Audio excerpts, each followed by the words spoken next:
Hello CMA inter and final students जिनका भी exam दिसंबर में आ रहा है, आपके लिए लेकर आया हूं मैं कर्मा करम 30 डेज रिवीजन प्लान। दो तरह के बच्चे हैं, एक जो अब जागे हैं कि अब पढ़ाई करना ही है, और दूसरा जो पहले से पढ़ रहे हैं और 30 डेज का वेट कर रहे थे। सो देखो, अभी क्या है ना, दो रिवीजन का एक प्लान बना के लाया हूँ कि दो रिवीजन कैसे कर सकते हो। 20 दिन और 10 दिन में डिवाइड कर लो और दो रिवीजन का प्लान सजाओ। तो रिवीजन नंबर 1 में क्या करना है, मेरे पास बच्चों से रिस्पांस आ रहा है कि सर क्या होता है, हम रिवीजन करने जा रहे हैं ना, तो स्टार्ट कर रहे हैं ना, हो नहीं रहा है, सम्स बन नहीं रहा, हम लोगों से क्वेश्चन याद ही नहीं आ रहे, तो कॉन्फिडेंस टूटता सा जा रहा है। तो इसका एक ट्रिक है कि सबसे पहले जब भी आप रिवीजन करने बैठोगे ना, आपको लग रहा है आप बैठ गए तो माइंड भी आपका वहीं आ गया। एक्चुअली ना, माइंड तो दुनिया भर में घूम रहा होता है, माइंड के पास तो पचासों चीज़ें करने के लिए। आप शरीर से बैठा लिया और उसको बोल दियो कि फट से आजा, मैं चल रिवाइज कर लूँ, चल मैं सम्स बनाता हूँ, वो कर नहीं पाता। तो उसको पहले फॉर्म में लाना पड़ता है, उस सब्जेक्ट में लाना पड़ता है, उस चैप्टर में लाना पड़ता है। तो उसके लिए क्या करना है कि आपको समरी नोट्स पहले चाहिए। समरी नोट से वो जल्दी आता है, अट्रैक्ट होता है। माइंड है ना, एकदम चंचल बदमाश बच्चा जैसा है, जो देखता है इतना सारा पढ़ना है तो बोलता है फिर घूमने चलते हैं। वो देखता है थोड़ा सा ही पढ़ना है तो बोलता है अच्छा इतना सही पढ़ना है तो आ जाओ, इतना सही पढ़ना है तो आ जाओ।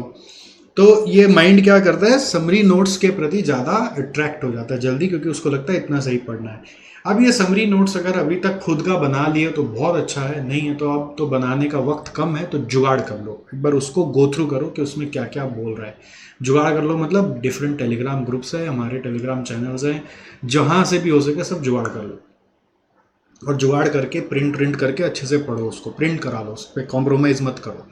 और उसको पढ़ के समझो कि उसमें जो बोल रहा है वो मेन कॉन्सेप्ट से रेजोनेट हो रहा है कि नहीं हो रहा है, आपको वो कॉन्सेप्ट आ रहा है कि नहीं आ रहा है। ऐसा नहीं कि बस समरी नोट्स दिया हुआ, आपको उसका कॉन्सेप्ट आ रहा है कि नहीं आ रहा है, जो बोल रहा है उसका मीनिंगफुल लग रहा है कि नहीं लग रहा है।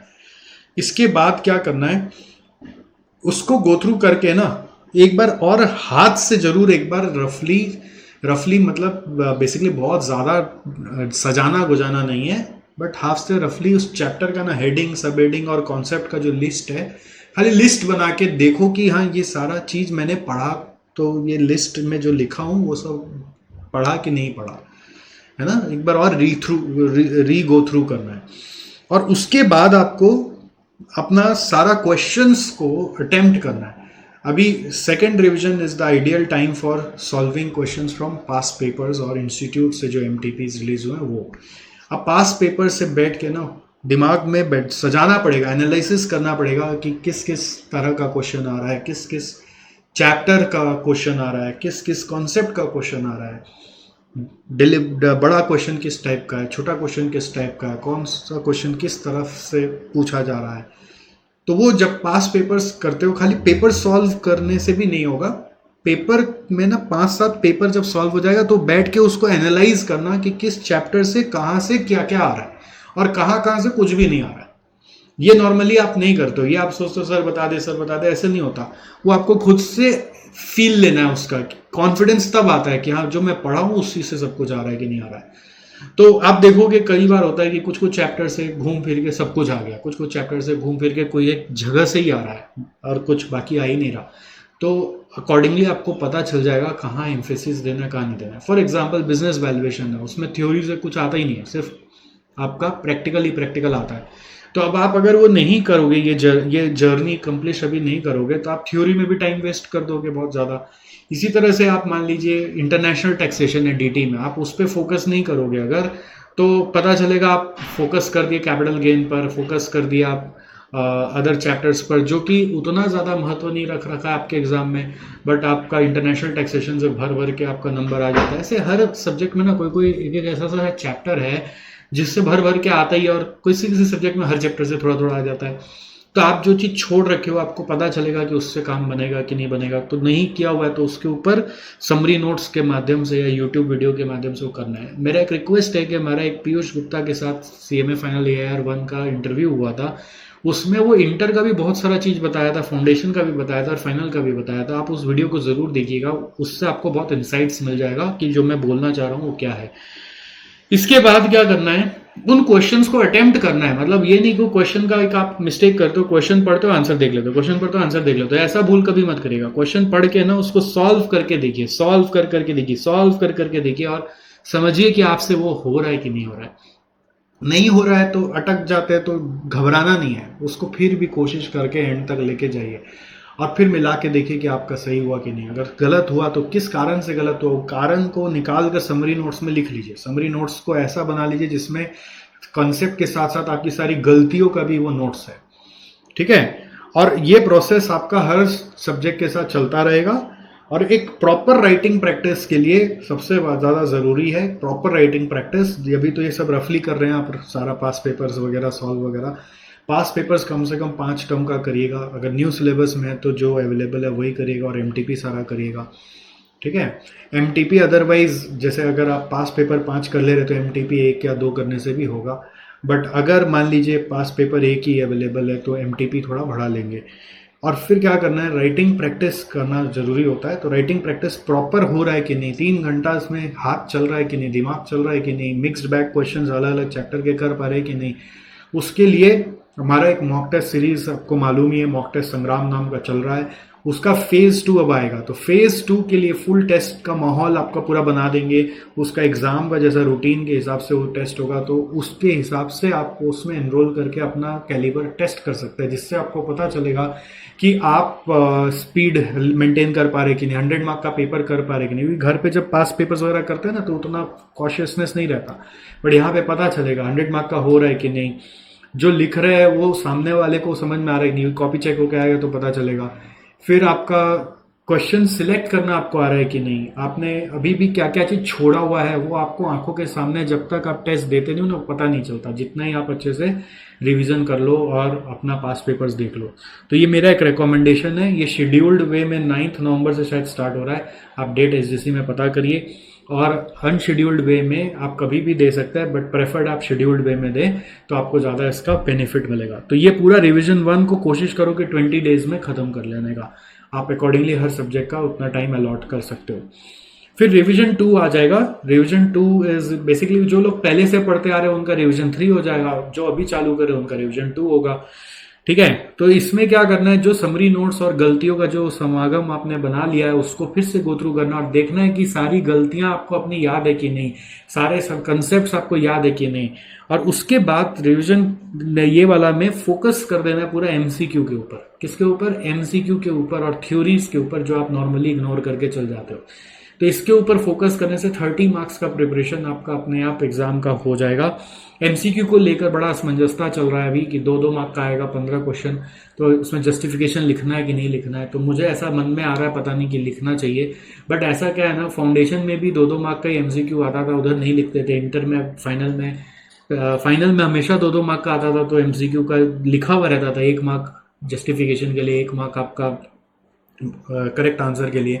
बट इस बार कुछ लिखा हुआ नहीं आया, तो एक सेफ साइड रहने के लिए जो एमसीक्यूज की वर्किंग होती है ना, जो रफली करते हो आप, बेटर है कि वहीं बगल बगल में करते चलो, सो दैट उनको ये लगे कि आपने कुछ तो वर्किंग किया है। मुझे ऐसा लग रहा है, ये मेरा ओपिनियन है ना। बाकी आप नहीं भी करे, मान लीजिए नंबर मिल गया तो मिल गया, बहुत अच्छी बात है।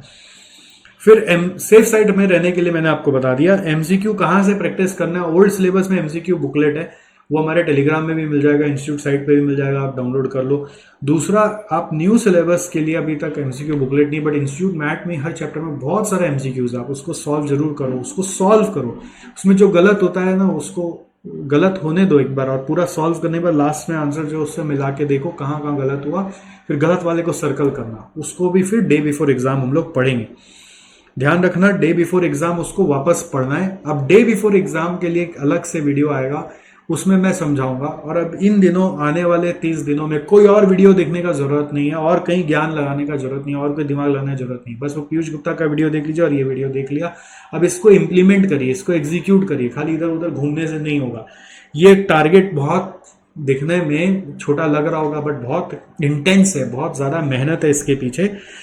प्रॉपर शेड्यूल बना लीजिए एकदम, पूरा आने वाला 30 दिन का, डे बाय डे क्या पढ़ना है, कौन सा सब्जेक्ट पढ़ना है, और उस सब्जेक्ट के अंदर भी क्या क्या काम करना है उसको उठाइए। अब बच्चों का सवाल आता है कि सर जब रिवीजन करने उठाए तो कौन सा चैप्टर को पहले उठाए, जो आ गया वही पहले कर ले कि जो नहीं आता है वो पहले करे। तो हमेशा मैं बोलूंगा अपने आप को अनकंफर्टेबल करो, हमेशा जो नहीं आता है उसको करने का कोशिश करो। हाँ, ये जरूर है कि आपको ये चेक कर लेना है कि जो आपने नहीं पढ़ा हुआ है वो एग्जाम में भी कभी नहीं आता है, तब उसको मत करना। जो एग्ज़ाम में आता है तो उसको ज़रूर करना है। तो वो आपको पास पेपर एनालिसिस करके समझ में आ जाएगा। थोड़ा पेपर्स को घुमा के देखोगे कौन कौन सा चैप्टर से क्या आ रहा है, तो उससे समझ में आ जाएगा। अगर इन केस आप कोई भी क्वेश्चन उठा रहे हो, मतलब पैरेलली क्या करना चाहिए ना, जब पढ़ाई करने बैठ रहे तो समरी नोट्स बना रहे, तो ये नहीं कि पूरा नोट्स बन जाएगा फिर ही पास पेपर उठाएंगे। सब सामने में रखो ना आसपास, क्या ये चैप्टर हम उठा रहे हैं अभी, इसका समरी नोट्स वगैरह बनाए, इस चैप्टर का इस पास पेपर में कौन सा 5-7 पेपर में देखा आया है, कभी आया कभी आया कभी आया, कुछ भी आया तो बस आप बना लो, कभी नहीं आया तो एक बार उसको साइड कर लो, दूसरा को उठा लो। ऐसा भी आप एक टैक्टिक्स लगा सकते हो। ठीक है। एक बहुत इंपॉर्टेंट चीज़ है कि नॉर्मली क्या होता है ना, आप लोग बहुत इंटेंस जब पढ़ाई करते हो ना तो बहुत जल्दी थक जाते हो। तो एक पोमोडोरो टेक्निक से पढ़ाई करेंगे आप, 3-3 घंटा पढ़ाई करेंगे, जल्दी से जल्दी डे में स्टार्ट करेंगे और आधा घंटा ब्रेक, 3 घंटा पढ़ाई आधा घंटा ब्रेक, 3 घंटा पढ़ाई आधा घंटा ब्रेक, 3 घंटा पढ़ाई आधा घंटा ब्रेक, और उस ब्रेक में मोबाइल को छोड़कर बाकी सब कुछ यूज़ करेंगे। क्या करना है, दोस्तों से बात करनी है, मम्मी पापा से बात करनी है, दीदी भैया से बात करनी है, जाके सो जाना है, पावर नैप लेना है, डीप ब्रीदिंग करना है, एक्सरसाइज करना है, जंपिंग जैक नाम का एक्सरसाइज होता है, वो सारी निगेटिविटीज़ को बाहर कर सकता है, उसको करना है। और फ्रेश फूड खाना है, ना कि कोई फ्राइड फूड खाना है, एकदम लाइट फूड रखना है, लाइट डाइट पे अपने आप को रखना है, जितना खाते हो उससे कम खाना है। हर 3 घंटा में इंश्योर करना है कि एक बॉटल पानी पूरा पी डालो और उसके हिसाब से आगे बढ़ना है। एग्ज़ाम का जो सीज़न है ध्यान रखना, ये एग्ज़ाम का सीज़न एक फेस्टिवल का सीज़न है, फेस्टिवल माहौल समझ लो फेस्टिवल वाला है। तो ये नहीं कि आप बाकी जो रियल फेस्टिवल है उससे डिस्ट्रैक्ट हो, ये सोच के चलना है कि मेरा फेस्टिवल तो यही है, मैं तो इसी में मज़े ले रहा हूँ। जितना आप मज़ा लोगे इस पढ़ाई का पीरियड में उतना अच्छा आपका रिजल्ट आएगा। कर्मण्येवाधिकारस्ते मां फलेषु कदाचन। तो जितना आप कर्म के ऊपर फोकस करोगे उतना अच्छा रिजल्ट आपको मिलेगा। जहाँ आप रिजल्ट की चिंता करने लगोगे आपका कर्म गड़बड़ हो जाएगा, तो फिर रिजल्ट अच्छा आना ही नहीं है। तो इंश्योर करो कि आप पढ़ रहे हो, मज़े से पढ़ रहे हो और एक सिस्टम में पढ़ रहे हो। जब आप पढ़ाई करना शुरू करते हो तो खाली आप ये मत सोचना, इमीडिएटली एक्सपेक्ट मत करना कि अभी पढ़ने बैठे तो अभी दिमाग काम करना शुरू करेगा। पढ़ाई करते रहते ना, बैठे बैठे दिमाग काम करना करते से स्टार्ट होता है। तो दिमाग को शांत करना पड़ता है, डीप ब्रीदिंग कर करके पानी रख के सब तैयारी रख कर, ठीक है, ये शांत करना होता है। इस दिनों में सबसे एक बड़ा प्रॉब्लम ये भी होता है, रात में सोने जाते नींद नहीं आता। तो नींद नहीं आता तो उस समय इसका मतलब ये है कि ये इंडिकेशन है दिमाग अपना विचलित है, दिमाग शांत नहीं है। तो शांत करने के लिए रात में सोने के पहले 100 बार डीप ब्रीदिंग एक्सरसाइज कर लो, आपको फ़ायदा होगा। या फिर एक हार्टफुलनेस नाम का यूट्यूब चैनल है, हार्टफुलनेस, दिल वाला हार्टफुलनेस, उसमें क्लीनिंग ऑफ माइंड नाम का एक वीडियो, उसको ज़रूर देखना। उससे आपका माइंड शांत होगा। माइंड शांत होगा तो आराम से सो पाओगे, आराम से सो पाओगे तो सुबह अच्छे से उठ पाओगे, फ्रेश उठ पाओगे और फिर अपने काम पे लग पाओगे। तो ये सब छोटा छोटा चीज़ का ध्यान रखते हुए जो भी मैंने आपको बताया है उसको फॉलो करिएगा, it will help you lot. बाकी समरी नोट्स, इंपॉर्टेंट क्वेश्चन, ये सब आपको हमारे टेलीग्राम चैनल पे मिल जाएंगे, दोस्त भी आपको हेल्प कर देंगे। सबको आप फॉलो करिए और इम्प्लीमेंट करिए, कहीं भी आप अटकिए मत। कोई भी सवाल हो वीडियो के कॉमेंट में ज़रूर पूछेगा, I will try to help. See you, all the best.